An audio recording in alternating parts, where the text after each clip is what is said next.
Ada 5 kegelapan dalam perjalanan dunia dan akhirat kita. Kalau Allah ingin jaga agama kita, terhadap yang subhat tinggalkanlah, terhadap yang haram jauhi sejauh-jauhnya. Kalau yang subhat sudah biasa kita lakukan, maka hati kita akan menjadi hati yang gelap. Kalau sudah gelap juga nanti akan melakukan sesuatu yang Allah Subhanahu wa ta'ala haramkan. Assalamualaikum warahmatullahi wabarakatuh. Bapak Ibu jamaah dimanapun berada, ada orang baik mewakafkan tanah 2 hektar di Pekanbaru, tepatnya di daerah Palas. Nah, ini tanah 2 hektar ini kita bangunlah di atasnya asrama 3 lantai 32 kamar. Sekarang santri masih lagi di Nurul Azhar 1. Kita berharap supaya asrama ini selesai bulan Juli tahun ajaran baru 2025, bisalah santri pindah kemari. Dengan santri yang baru nanti bisa belajar nyaman. 3 tahun pertama mereka ngapal Quran, tahun keempatnya mereka baca kitab metode manhaji, tahun kelima prakteknya, tahun 6 life skill. Setelah itu mereka akan bisa membaca kitab, hafal Quran, punya kemampuan belajar. Mereka yang akan melanjutkan tongkat dakwah, tongkat estafet dakwah di Nusantara. Kalau kita bukan penghafal Quran, kita ingin dapat pahala mengalir sampai hari kiamat, mari kita support, kirimkan 2-3 sak semen, batu bata, kerikil. Hadiahkan pahalanya untuk almarhumah ibu, almarhum ayah kita dapat. Rezeki kita berkah, anak-anak kita soleh solihah, keluarga kita sakinah mawaddah warahmah, dan pahalanya pun mengalir untuk mereka. Kalau kita tak mampu menyelesaikan bangunan ini semua, jangan putus asa, kita bersama-sama insya Allah kita bisa. Mari kita salurkan donasi melalui Bank Syariah Indonesia. Nomornya 147, 6-nya 7 kali, 6666666. Bank Rio Kepri Syariah 82011, 6-nya 5 kali, 66666. Atas nama Yayasan Tabung Wakaf Umat. Jangan lupa kode transfernya 0101. Di akhir nominal transfer, misalnya 100.000, 1000001. Konfirmasi transfernya ke WA. WA-nya 0852 8024 6060. Jangan lupa telepon hubungi 0852 6541 6060. Kalau ke Pekanbaru, jumpa Ustaz Somad, datang kemari. Silaturahim tengok tanah ini. Mudah-mudahan berkah. Ma'akal tafa'afnaita, makanan, duit yang dibelikan ke makanan busuk. Wa malabis tafa'ablaita, dibelikan ke pakaian lapuk. Wa mata soddakta, yang dikirimkan kemari, inilah yang akan kekal abadi. Rumah kita habis dibagi ahli waris. Ini insya Allah kekal abadi sampai hari kiamat. Berkah selalu. Assalamualaikum warahmatullahi wabarakatuh. Alhamdulillah. Alhamdulillahilladzi nahmaduhu wa nasta'inuhu wa nastaghfiruh. Wa na'udzu billahi min syururi anfusina wa min sayyiati a'malina. May yahdihillahu fala mudilla lahu wa may yudlilhu fala hadiya lahu. Asyhadu an la ilaha illallah wa asyhadu anna Muhammadan abduhu wa rasuluh. Allahumma salli wa sallim wa barik ala Muhammad wa ala alihi wa ashabihi wa man tabi'a hudah. Wa qad qala ta'ala fi kitabihil karim wa huwa asdaqul qailin. A'udzu billahi minasy syaithanir rajim. Bismillahirrahmanirrahim. Ya ayyuhan nasu ubudu rabbakumul ladzi khalaqakum wallazina min qablikum la'allakum tattaqun. Al-ayah. Sadaqallahul azim. Amma ba'd, fa ya ibadallah, usikum wa iyaya bitaqwallah wa ta'atihi la'allakum tuflihun. Ma'asyiral muslimin, jamaah salat fardu Jumat yang dimuliakan oleh Allah Subhanahu wa taala. Khatib berwasiat kepada diri khatib secara pribadi dan kita yang hadir pada kesempatan siang yang berbahagia ini. Marilah kita sama-sama senantiasa meningkatkan ketakwaan kita kepada Allah. Takwa bukan hanya sekedar untaian kata, lebih dari itu imtithalul awamir wajtinabun nawahi. Bagaimana kita melakukan apa yang Allah perintahkan dan meninggalkan apa-apa yang Allah Subhanahu wa ta'ala larang. Dan di antara buah ketakwaan bersyukur kepada Allah atas seluruh fasilitas nikmat yang kita tak mampu menghitungnya. Wa in ta'uddu ni'matallahi la tuhsuha. Jika engkau hendak menghitung nikmat Allah, niscaya engkau tak mampu menghitungnya. Dan di antara nikmat besar yang Allah karuniakan kepada kita pada siang hari ini adalah ketetapan iman dan Islam. Sehingga dengan nikmat tersebut kita bisa melangkahkan kaki, mengayunkan tangan guna memenuhi panggilan Allah. Semoga nikmat ini pula lah yang membersamai kita saat nanti nyawa terpisah dengan raga. Amin ya rabbal alamin. Bersolawat kita kepada baginda Rasul dengan mengucapkan kalimat Allahumma salli ala Sayyidina Muhammad wa ala ali Sayyidina Muhammad. Assalamu alayka ya Rasulullah. Seraya berharap semoga kita menjadi bagian dari umat Rasul yang kelak mendapat syafaatnya di padang mahsyar. Allah izinkan kita bersama dengan beliau kelak di dalam surganya. Amin ya rabbal alamin. Rabi'ah bin Ka'ab al-Aslami bercerita, abitu ma'a Rasulillah sallallahu alaihi wasallam. Suatu ketika aku menemani baginda Rasul sallallahu alaihi wasallam dalam perjalanan malam lalu kemudian menginap. Dan sengaja aku bangun terlebih dahulu sebelum Rasulullah sallallahu alaihi wasallam terjaga dari tidurnya, karena aku ingin mengambilkan air yang air itu digunakan untuk berwudu baginda Rasul sallallahu alaihi wasallam. Setelah air aku ambilkan dan kemudian saat Rasulullah menggunakan air itu, apa kata Rasulullah? Sal, wahai Rabi'ah bin Ka'ab, mintalah apa yang engkau inginkan dariku. Rabi'ah ketika mendapatkan kesempatan meminta, tak satu pun yang dia minta tentang dunianya. Dia hanya mengatakan kepada baginda Rasul, uridu murafaqataka fil jannah. Aku hanya minta satu kepadamu wahai Rasul, aku ingin menjadi orang yang kelak membersamaimu di dalam surga. Di dunia sudah bersama dengan Rasul tak cukup, di dalam surga juga ingin bersama dengan Rasul sallallahu alaihi wasallam. Lalu apa jawaban Rasul pada waktu itu? Kata baginda Rasul kepada Rabi'ah, fa'inni ala nafsika bikasratis sujud. Kalau engkau ingin menjadi orang yang kelak di dalam surga dekat denganku, satu atap denganku di dalam surga Allah, maka bantulah aku untuk mewujudkan keinginanmu dengan cara memperbanyak sujud. Maka siapa di antara kita yang paling banyak sujudnya adalah orang yang punya potensi besar dekat dengan baginda Rasul sallallahu alaihi wasallam di dalam surga Allah. Ma'asyiral muslimin, jamaah salat fardu Jumat yang dimuliakan oleh Allah Subhanahu wa taala. Siang hari ini saya akan menyampaikan beberapa untaian nasihat dari Sayyidina Abu Bakar As-Siddiq radhiyallahu anhu yang beliau sebutkan dalam kutipan Imam Nawawi Al-Bantani, az-zulumatu khamsun was-suruju laha khamsun. Ada 5 kegelapan dalam perjalanan dunia dan akhirat kita. Was-suruju laha khamsun, tetapi ada pula 5 penerangnya. Lalu apa saja kegelapan yang akan menghampiri dalam kehidupan kita, apalagi nanti kemudian dalam perjalanan akhirat kita? Awaluha, yang pertama, kata Sayyidina Abu Bakar As-Siddiq radhiyallahu an, yang akan menjadikan kegelapan bagi kita adalah hubbud dunya, cinta terhadap dunia.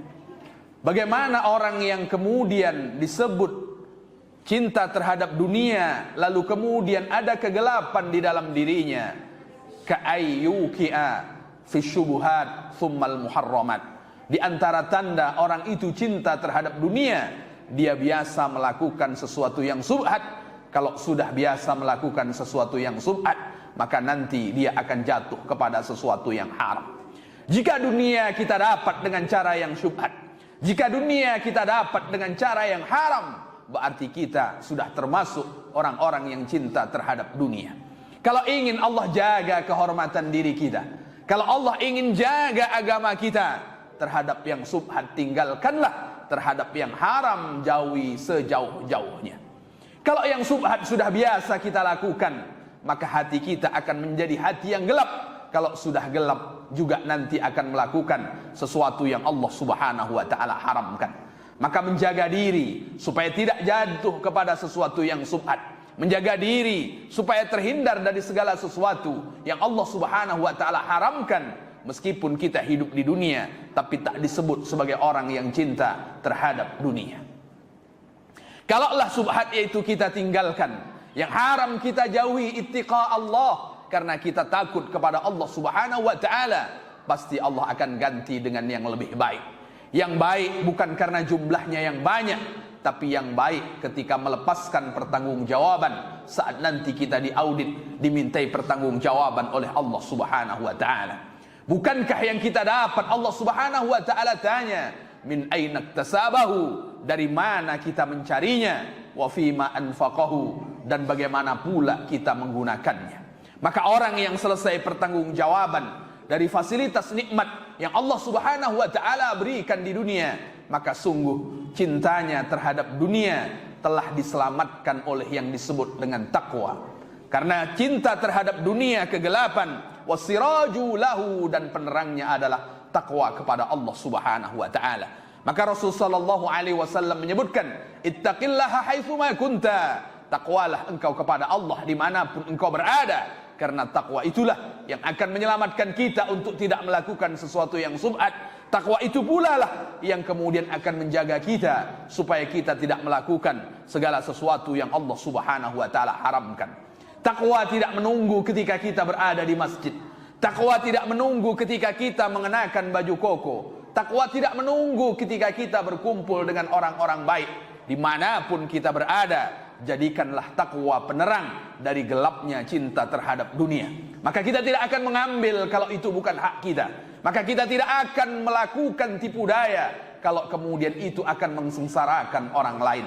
Begitulah Rasul sallallahu alaihi wasallam mengajarkan kepada Sayyidina Abu Bakar. Lalu kemudian nasihat itu sampailah kemudian kepada kita selaku umat Nabi Muhammad sallallahu alaihi wasallam. Yang kedua, az-zanbu zulmun, dosa adalah kegelapan. Was-siraju lahu at-taubah, dan penerangnya adalah taubat. Gelapnya dosa bukan menggelapkan langkah yang akan kita lalui, tapi gelapnya dosa akan menggelapkan hati kita.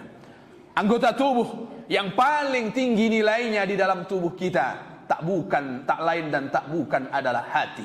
Maka Allah Subhanahu wa taala tidak lihat bagaimana fisik kita.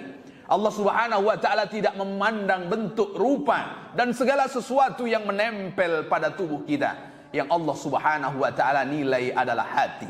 Dan hati itu akan gelap, hati itu akan kotor dengan perbuatan dosa yang kita lakukan. Rasulullah sallallahu alaihi wasallam menyebutkan, idza aznabal mu'minu fa biqalbihi nuqtatun sauda.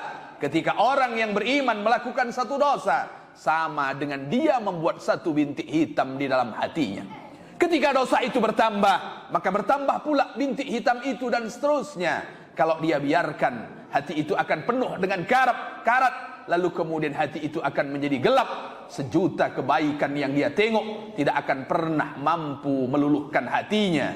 1000 kebaikan pula yang kemudian dia dengar juga tidak akan pernah sampai ke dalam hatinya. Hanya dilihat oleh mata, hanya didengar oleh telinga yang sifatnya sekejap. Maka untuk membersihkan hati yang kotor, tak lain dan tak bukan adalah dengan bertaubat, beristighfar kepada Allah Subhanahu wa taala. Wa idza naza'a wastaghfara suqila anhu. Rasul menyebutkan ketika dia berusaha untuk membersihkannya, lalu kemudian dia beristighfar, taubat kepada Allah Subhanahu wa taala, maka Allah akan bersihkan kembali. Hati siapa yang tidak kotor? Hati siapa yang tak ada bintik dosa hitam? Semua kita punya, tapi yang Allah Subhanahu wa taala nanti datang tidak kita kepada Allah untuk meminta ampun. Ya ibn Adam, law balaghat dzunubuka ananas sama. Wahai anak cucu Adam, seandainya engkau punya dosa, lalu dosamu ditumpuk, lalu kemudian tembus ke langit, fastaghfartani, lalu engkau datang kepada aku, kata Allah, meminta ampun, ghafartu laka wala ubali, dosamu akan aku ampuni, tak akan pernah aku pedulikan bagaimana masa lalumu. Kalau Allah tak menghakimi masa lalu kita, maka jangan hakimi orang lain dengan masa lalunya. Karena yang Allah Subhanahu wa taala nilai ketika kita menghadap Allah Subhanahu wa taala dalam keadaan bertaubat, meminta ampun kepada Allah Subhanahu wa taala atau tidak. Innallaha yaqbalu taubatal 'abdi ma lam yugharghir. Allah akan terima taubat seorang hamba selagi nyawa belum sampai ke tenggorokan. Ma'asyiral muslimin, jamaah salat fardu Jumat yang dimuliakan oleh Allah Subhanahu wa taala. Dua itulah kegelapan dunia yang akan kita jumpai. Selamatkan diri kita dengan takwa, selamatkan diri kita dengan beristighfar, bertaubat, meminta ampun kepada Allah. Sementara di akhirat yang akan kita jumpai, wal qabru zulmun, di alam kubur, di alam barzakh, di liang lahat adalah kegelapan. Wasiraju lahu, kalau kita ingin terang alam barzakh kita, selamat kita dari azab kubur, penerangnya tak lain dan tak bukan, kata Sayyidina Abu Bakar, la ilaha illallah Muhammadur Rasulullah. Sehingga Rasulullah sallallahu alaihi wasallam menjamin, man kana akhiru kalamihi la ilaha illallah dakhalal jannah. Orang yang ucapan terakhirnya saat nyawa terpisah dengan raga adalah ucapan la ilaha illallah, jaminannya ia akan masuk ke dalam surga. Kalau ia masuk ke dalam surga, berarti perjalanan akhiratnya sejak dia di alam barzah, Allah subhanahu wa ta'ala berikan kemudahan. Ucapan la ilaha illallah mudah bagi kita sekarang untuk kita sebutkan, tapi tidak menjadi jaminan ketika nyawa akan terpisah dengan raga mudah kita mengucapkan kalimat itu.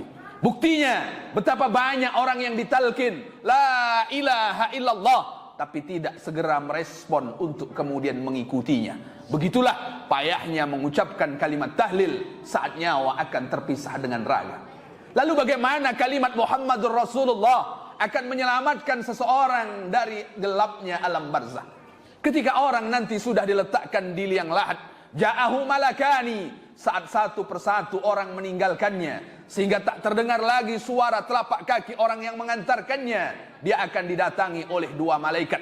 Fayaqudanihi, malaikat itu lalu kemudian mendudukkannya. Saat dia dimasukkan ke liang lahat, dia dimiringkan menghadap kiblat, lalu kemudian malaikat akan mendudukkannya. Fayasalanihi, lalu kemudian malaikat akan memberikan pertanyaan, dan malaikat itu adalah Munkar dan Nakir.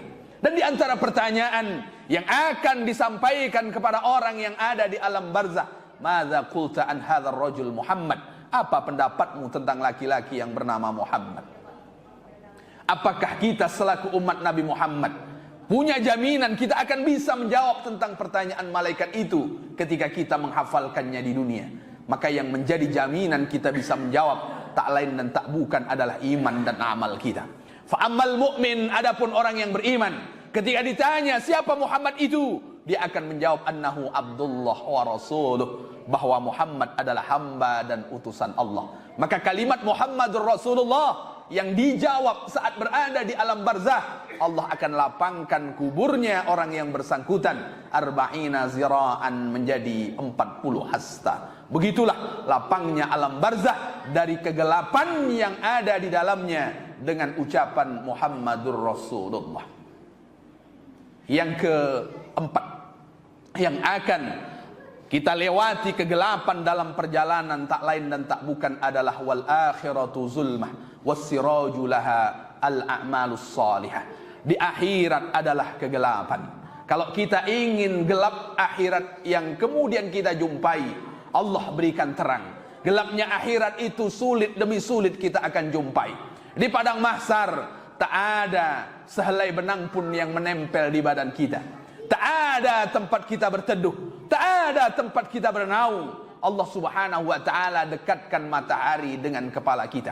Apa yang menyelamatkan kita dari gelap payahnya ketika kita berada di padang mahsyar? Tak lain dan tak bukan adalah amal baik. Dan di antara amal baik yang akan menyelamatkan kita ketika nanti kita berada di padang mahsyar, satu di antaranya adalah laki-laki atau kemudian orang yang kemudian dia dalam keadaan sendiri, fafadat ainah, saat dia ingat Allah subhanahu wa ta'ala, meneteslah air matanya.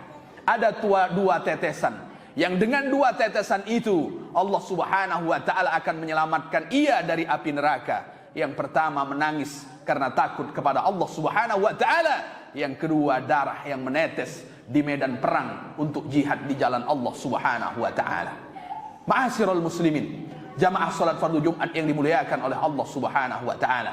Dan yang terakhir, kegelapan yang akan kita jumpai adalah as-sirat, saat kita akan meniti siratal mustaqim. Karena sulit untuk menitinya, karena kemudian akan ada kait yang mengait kaki orang yang akan menitinya. Dan yang akan menyelamatkannya tak lain dan tak bukan adalah keyakinannya, imannya kepada hal-hal yang gaib. Maka kita bukan hanya sekedar diajarkan beriman kepada baginda Rasul sallallahu alaihi wasallam, setelah beriman kepada Allah, beriman kepada kitab-kitab Allah subhanahu wa ta'ala, yang salah satunya kita bisa melihat karena sudah dikodifikasi oleh Sayyidina Utsman bin Affan radhiyallahu an pertama kali. Tapi masih ada hal-hal gaib yang lainnya yang perlu kita imani, dan diantaranya kita pasti akan meniti siratal mustaqim. Dan orang yang selamat saat meniti siratal mustaqim, orang yang akan lapang, orang yang akan mudah saat meniti siratal mustaqim adalah keyakinannya. Dan kita yakin kita akan berjumpa dengan Nabi Muhammad sallallahu alaihi wasallam. Sayyidina Anas bin Malik ketika bertanya kepada Rasulullah sallallahu alaihi wasallam, "Aina alqaka wahai Rasul? Di mana nanti di hari kiamat aku bisa berjumpa denganmu?" "Fatlubuni 'inda sirat." Kalau engkau ingin berjumpa denganku, maka carilah aku saat engkau akan meniti siratal mustaqim. Kalau saat meniti siratal mustaqim kita berjumpa dengan Nabi Muhammad, karena Rasul menyebutkan fayatuna Muhammadan, orang-orang akan mendatangi Nabi Muhammad sallallahu alaihi wasallam, fayuzan lahum, lalu kemudian mereka diberikan izin satu persatu. Rasulullah doakan, Allahumma sallim, Allahumma sallim. Semoga kita termasuk orang yang dikenal oleh Rasul, lalu kemudian kita didoakan. Saat kita sudah didoakan saat meniti siratal mustaqim, maka akhirnya akan berada di dalam surga Allah Subhanahu wa taala. Tak selamat meniti siratal mustaqim, transit dulu di neraka. Selamat meniti siratal mustaqim di dalam surga Allah Subhanahu wa taala bersama baginda Rasul sallallahu alaihi wasallam. Semoga gelapnya dunia Allah selamatkan kita dengan ketakwaan dan istighfar kita kepada Allah. Gelapnya akhirat Allah Subhanahu wa taala selamatkan dengan ucapan baik kita di dunia adalah ucapan la ilaha illallah dan pernyataan kita anna Muhammadan Rasulullah, dan begitu juga amal-amal solih yang kita lakukan saat kita masih hidup. Jamaah salat fardu Jumat yang dimuliakan oleh Allah Subhanahu wa taala, tak ada di antara kita yang tak punya salah. Tak ada di antara kita yang kemudian tak jatuh kepada sesuatu yang Allah Subhanahu wa taala larang. Semoga kita termasuk orang-orang yang Allah Subhanahu wa taala tolong, sehingga kita menjadi orang-orang yang mengakui kesalahan kita, dan insyaallah kita bersama dengan Rasul sallallahu alaihi wasallam. Amin ya rabbal alamin. Barakallahu li wa lakum fil Qur'anil azim wa nafa'ani wa iyyakum bima fihi minal ayati wa dzikril hakim wa taqabbal minni wa minkum tilawatahu innahu huwas samiul alim.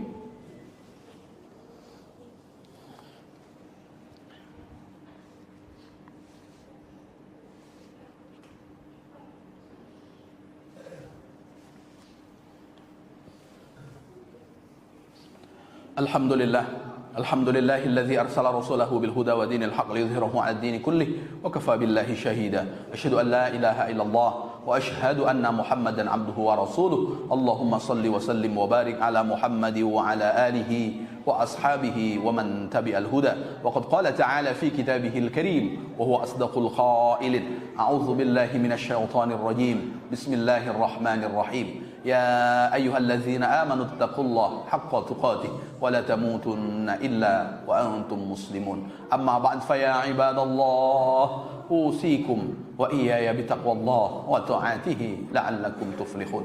إن الله وملائكته يصلون على النبي يا أيها الذين آمنوا صلوا عليه وسلموا تسليما. اللهم صل على محمد وعلى آل محمد كما صليت على إبراهيم وعلى آل إبراهيم وبارك على محمد وعلى آل محمد كما باركت على إبراهيم وعلى آل إبراهيم في العالمين إنك حميد مجيد. اللهم اغفر للمسلمين والمسلمات والمؤمنين والمؤمنات الأحياء منهم والأموات. ربنا لا تدع لنا ذنبا إلا غفرته ولا عيبا إلا سترته ولا هما إلا فرجته ولا مريضا إلا شفيته ولا ميتا إلا رحمته ولا حاجة من حوائج الدنيا والآخرة إلا قضيتها ويسرتها يا أرحم الراحمين. اللهم انصر إخواننا المظلومين في أي مكان ما يا رب العالمين، خصوصا في فلسطين. اللهم انصرهم نصرا عزيزا.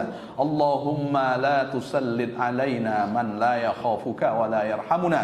اللهم لا تسلط علينا من لا يخافك ولا يرحمنا. اللهم لا تسلط علينا من لا يخافك ولا يرحمنا. اللهم انصر بلادنا. اللهم انصر أمراءنا. اللهم اجعل بلدنا هذا بلدا آمنا. ربنا آتنا في الدنيا حسنة وفي الآخرة حسنة وقنا عذاب النار. عباد الله إن الله يأمر بالعدل والإحسان وإيتاء ذي القربى وينهى عن الفحشاء والمنكر والبغي يعظكم لعلكم تذكرون واسألوه من فضله يؤتيكم ولذكر الله أكبر. أقيموا الصلاة.